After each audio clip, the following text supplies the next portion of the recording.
Super Thursday ini ada sampai 8 sampai 9 bank sentral di dunia yang akhirnya akan memberikan keputusan yang mengenai kebijakan suku bunganya ke depan. Tadi sedikit juga ya sudah saya sampaikan bahwa sebenarnya ada kemungkinan yang tipis dari The Fed sendiri akan kembali menaikkan suku bunga karena market merasa sudah price in ya dalam hal kenaikan suku bunga sudah tinggi dan sepertinya akan tetap ditahan di level yang sekarang di 5,25 sampai 5%. Namun mengapa juga gerak-gerak bursa emerging markets terutama Indonesia sepertinya masih begitu volatil, Pak Andre? Ya ini disebabkan walaupun mungkin ya bulan ini The Fed masih akan mempertahankan suku bunga, tapi kalau kita lihat dari konsensus dan juga dari prediksi dari ekonom RHB, kita masih melihat bahwa nanti akan ada kemungkinan The Fed naikin suku bunga. Kita lihat sampai akhir tahun, kemungkinan tuh suku bunga The Fed akan berkisar antara 5,5 sampai 5,75%. Kalau dampaknya terhadap rupiah sendiri, berdasarkan diskusi kita dengan Bank Indonesia ya, Bank Indonesia mengatakan mereka akan tetap mempertahankan suku bunga BI walaupun The Fed itu ada kemungkinan menaikkan. Itu sebabnya kenapa kita lihat dalam jangka waktu dekat ini rupiah agak volatile dan volatilnya cenderung menurun antara 15.000 sampai 15.300. Tapi kalau menurut saya ini seharusnya impactnya sementara sih. Buat jangka panjang kita masih percaya rupiah itu akan menguat sampai di akhir tahun. Iya, dan kalau dilihat dari Super Thursday ini dan juga beberapa bank yang akan merilis, tepatnya PBOC juga pada hari Rabu, ini seberapa signifikan ini akan berpengaruh terhadap rupiah?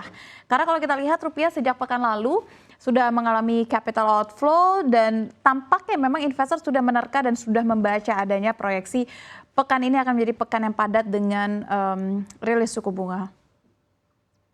Ya.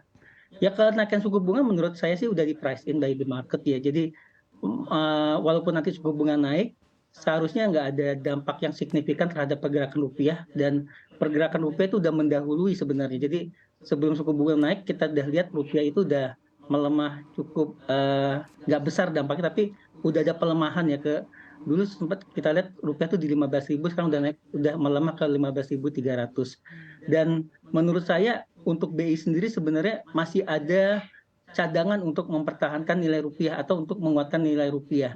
Yang pertama dari cadangan devisa kita yang masih cukup tinggi.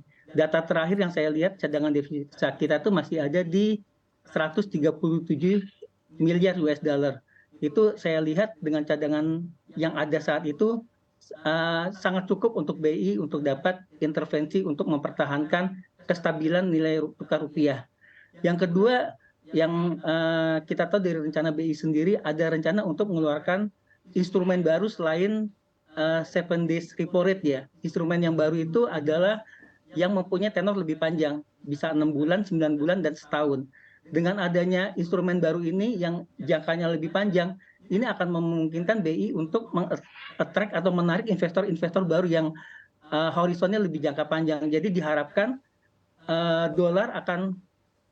rupiah akan lebih banyak dibeli oleh investor dan dolar akan masuk ke Indonesia.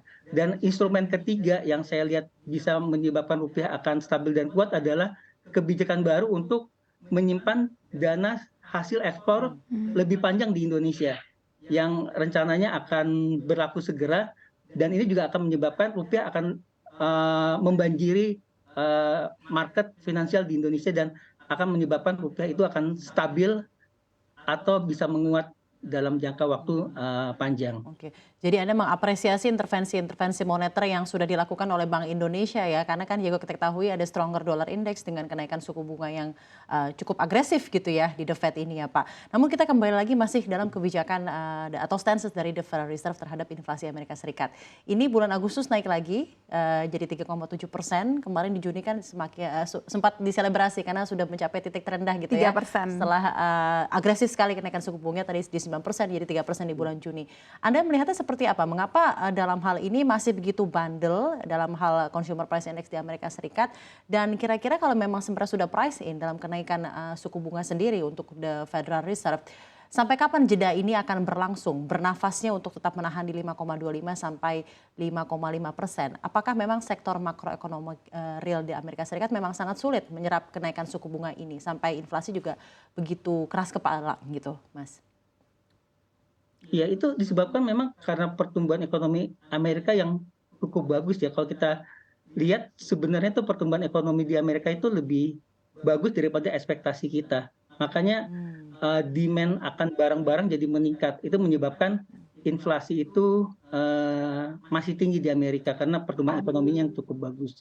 Dan dari kebijakan The Fed sendiri kelihatannya mereka akan tetap meredam kecepatan laju inflasi ini dengan cara menaikkan suku bunga. Dan kita lihat suku bunga The Fed sampai akhir tahun ini mungkin akan bisa naik ke 5,5 sampai 5,75% ini yang kita lihat trennya masih akan naik dan mungkin ini akan ada terjadi dampak juga ke rupiah dalam jangka pendek.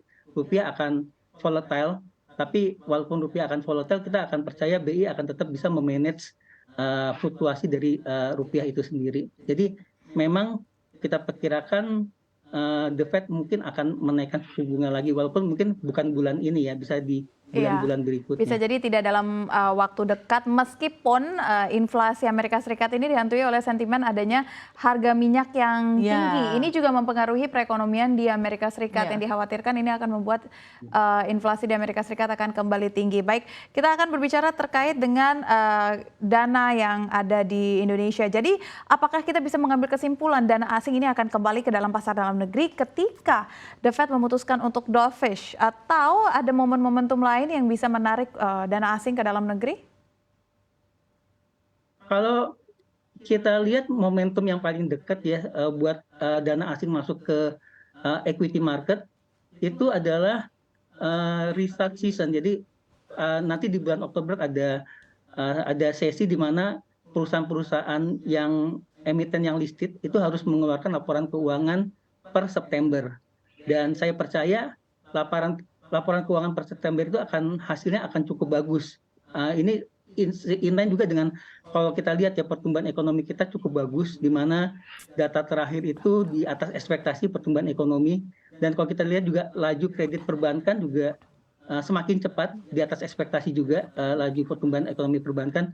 Hal-hal ini mengindikasikan bahwa pertumbuhan ekonomi Indonesia berjalan dengan cukup bagus dan seharusnya ini akan inline juga ke earning dari perusahaan-perusahaan yang akan dikeluarkan nanti di bulan September.